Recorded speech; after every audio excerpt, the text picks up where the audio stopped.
Today from the Global Lane, global population crisis. People aren't having enough babies. The top reason for people not having children is they just don't want them. That's the main reason people are not having children.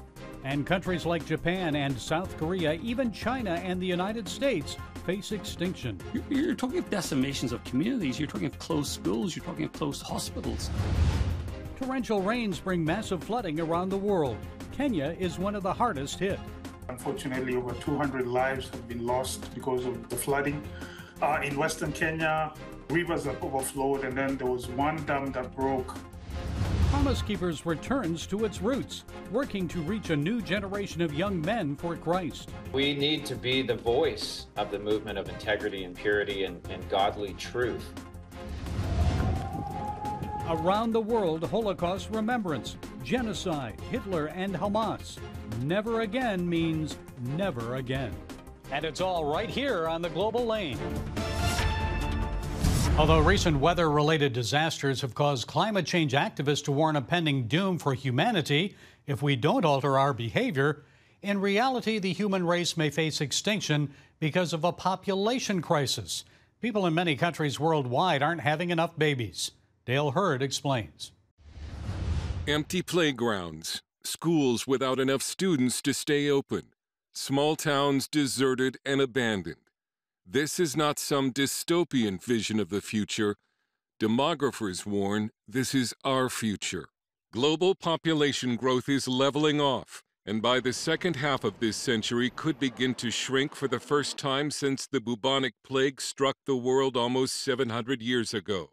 Everything that we understand that functions in our societies today that depends on people, which is almost everything, is going to change. Stephen J. Shaw is a data scientist, demographer, and producer of the film Birth Gap. He spoke to us from his home in Japan, one of the nations at the forefront of this global demographic collapse. Shaw told us he made the documentary mostly out of fear. Fear of the future that we're, as a planet, completely unprepared for and mostly unaware of. Taxes could soar as economies shrink. The many elderly could cause retirement and medical systems to collapse. Businesses will struggle to find employees, and there won't be enough young to care for the old.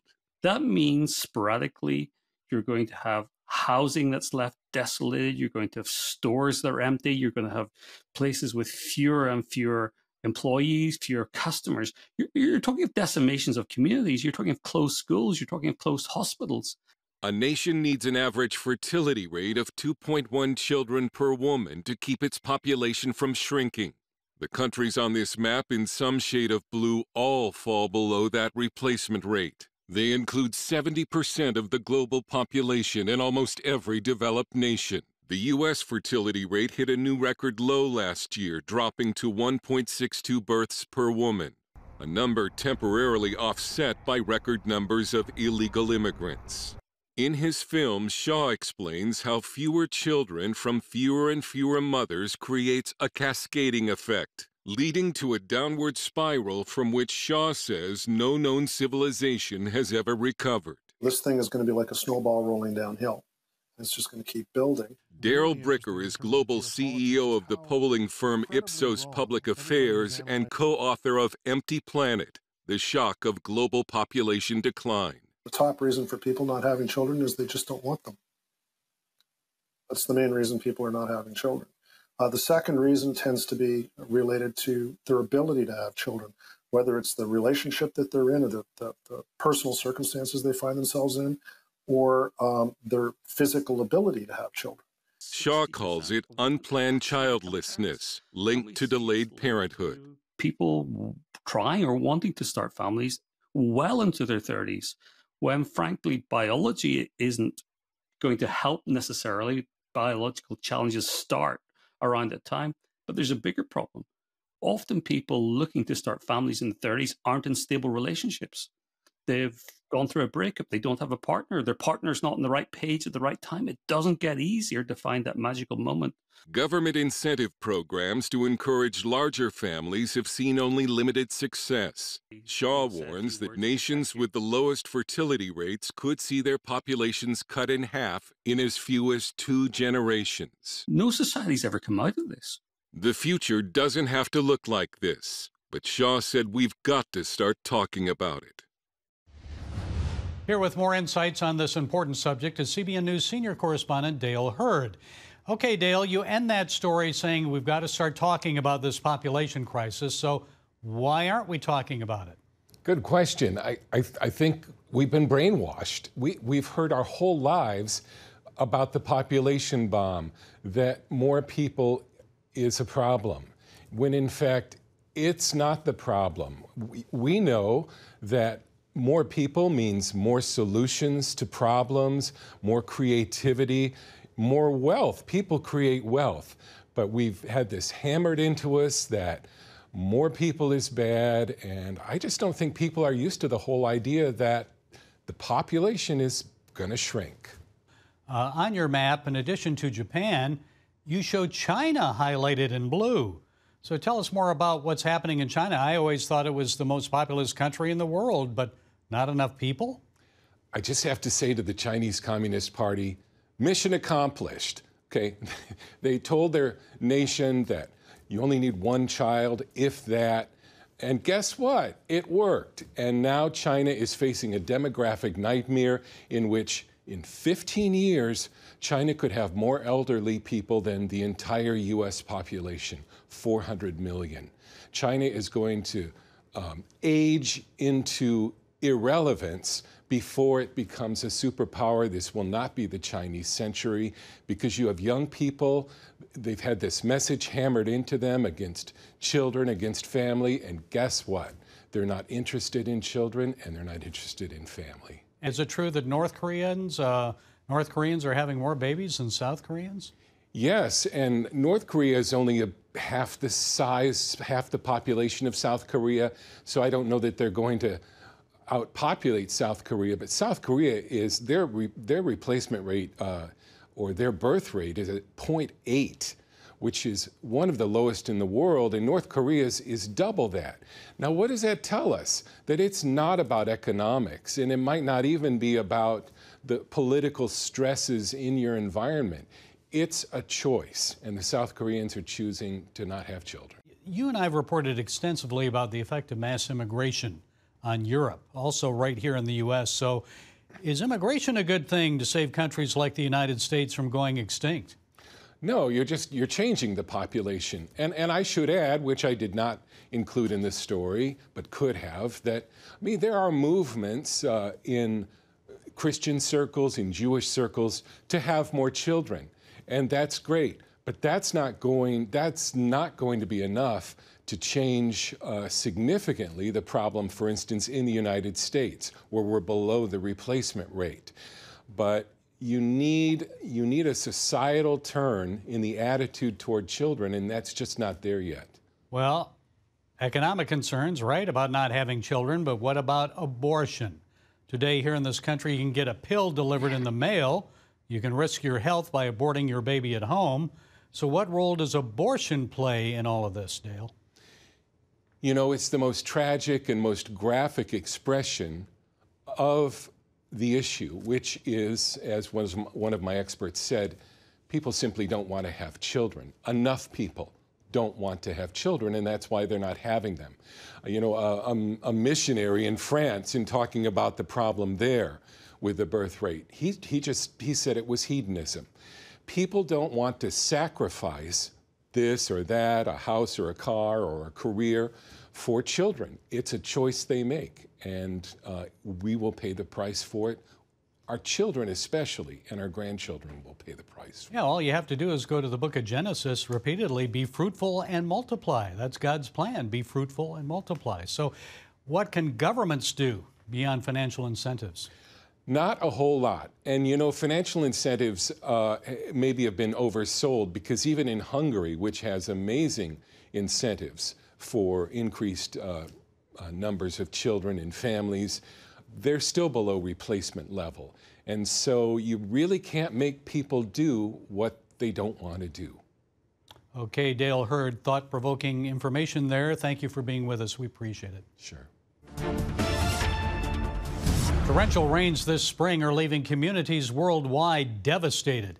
Here in the United States and Texas, one 5-year-old boy was killed.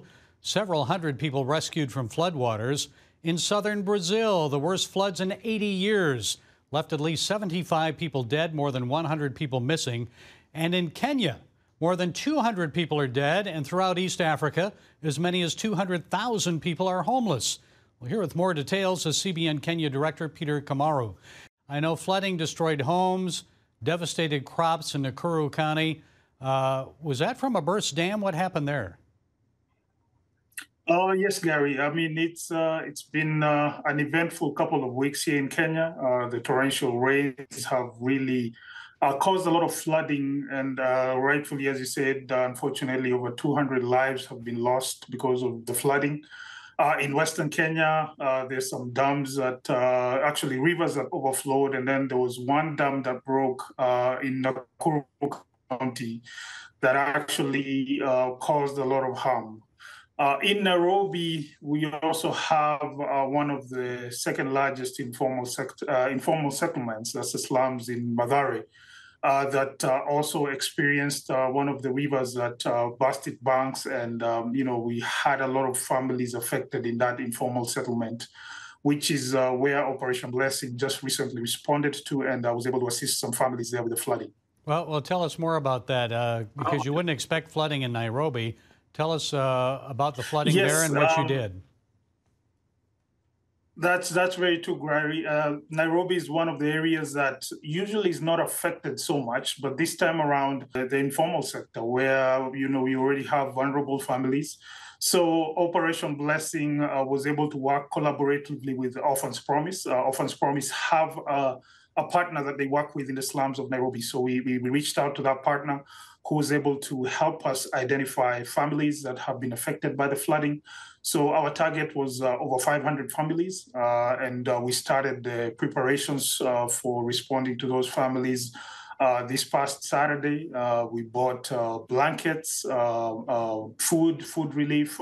Each family was getting about 25 kgs, enough food to last them for about a month.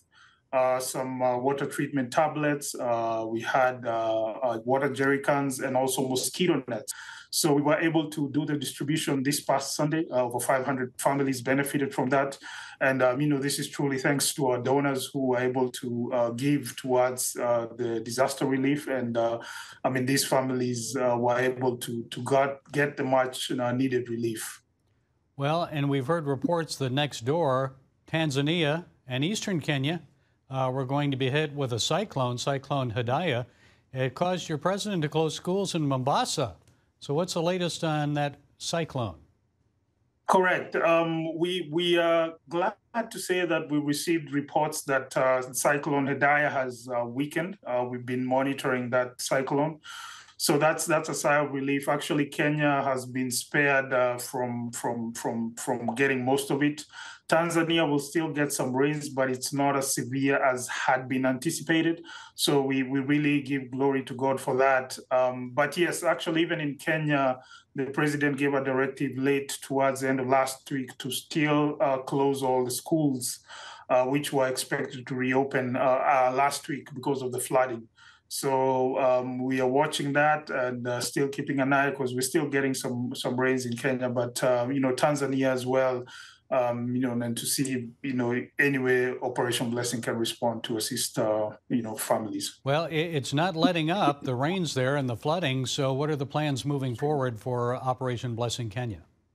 The plans are to, as we are able to identify areas that need support, just to also let you know, even the slums that we responded to, we were there a couple of days earlier before doing the relief. Operation Blessing was generating. We created a station to generate chlorine, which was being distributed to families there to help with, because the flooding, is getting into houses. Some houses are not completely wiped off, but that water is still contaminated. So we're helping families with chlorine to help keep the areas clean and sanitized. And we'll continue monitoring, even for Tanzania, to see where we have an opportunity to respond as Operation Blessing. And once we identify that, we'll be able to move in and give the necessary support. Okay, thank you, Peter Kamaru, CBN Kenya Director. God bless you as you reach out to help flood victims in East Africa. Thank you very much, Gary. Promise keepers, men of integrity, keeping their promises to Christ, their families, and to one another. Coach Bill McCartney founded the ministry 34 years ago. Today, a new generation of young men are facing new challenges in these troubling times, but many of the solutions remain the same. Well, joining us is the new CEO of Promise Keepers, Shane Winnings. Shane is the founder of Overcomers and a veteran of U.S. Army Special Forces who served one tour of duty in Afghanistan. He's author of the book, Your Next Leap of Faith. Shane, it's good to have you with us. So, a new generation of leadership now at Promise Keepers, but with many of the same solutions to the problems facing young Christian men and seekers of Jesus today. So, what do us baby boomers need to understand about the challenges facing younger believers today? How do their challenges differ from those that we experienced? Yeah, thank you so much for having me. In this generation, we have access to things in an instant that, your generation did not. Looking at smartphones, how kids can be on the internet and be exposed to all different kinds of things, good and bad, at the ease of just unlocking their parents' phone or their own phone in many cases. I even remember when I was growing up, I didn't get a cell phone until I was a senior in high school, and we definitely didn't have the capability of these smartphones today. And so what we're seeing is a generation of people who are being shaped and molded by the world because of the things they see on social media. Well, many older Americans see young people joining pro-Hamas protests on college campuses, getting their information on Instagram or TikTok, and then they wonder, how do we reach these young people? How do we help young men become courageous, to be men of integrity, especially if they haven't been taught that respect, integrity at home? Yeah, we need to be the voice of that movement, of the movement of integrity and purity and godly truth, and also be the example. Kids are looking for someone to model. They're looking for someone to look up to. And so you see these worldly examples of people who are rising up, and they demonstrate worldly masculinity, which is perverted in many senses, which is more about dominion and it's less about godly characteristics. And so when it comes to masculinity, when it comes to Hamas, when it comes to any political things, it really shouldn't surprise us that the generation who's in college right now, they're just taking to whatever they hear, whatever's popular. These fringe type examples are the ones that they latch onto in many of the issues of the day, whether it's, the right to life in the womb or, the LGBTQ movement. We're seeing a generation latch on to what used to be the 1% or less stance, and they're now trying to, become a majority. And you see that with these interviews of kids on college campuses. They don't actually know what they're even protesting about. They don't know what they stand for. And when they're confronted with facts and with truth, they pridefully, rebuttal against it, even though they have no solid argument to stand on in the first place. And I know you have a heart for veterans. You are one. And many veterans are involved with Promise Keepers. Many have come to Christ after their military service. So what is it about your time serving in U.S. Army Special Forces that changed you? I think serving with some of the nation's most elite, I'd say the world's most elite soldiers, it'll just do something to you. When you're around people who are great, it makes you want to be great. And, at that level, mistakes can cost human lives. And so I think there's just something to be said about understanding the gravity of what we did, but also understanding, the sobering reality that life, is short. It's a wisp of vapor, the Bible says. Tomorrow is not promised. And so that really fuels my charge as I lead this organization, is that we can't count on tomorrow. We need to impact the men of our nation and our world today. And I know Promise Keepers is shifting back now a bit to the big stadium events that put the ministry on the map. So why the shift, and what can we expect in Tulsa this summer? You know, Promise Keepers is known and remembered for these big, men's conferences in stadiums and arenas around the country. And we're going back to our roots in that sense. And Tulsa will be more of the same as far as the heart and the roots of Promise Keepers, a classic 2-day event, amazing spirit-filled worship.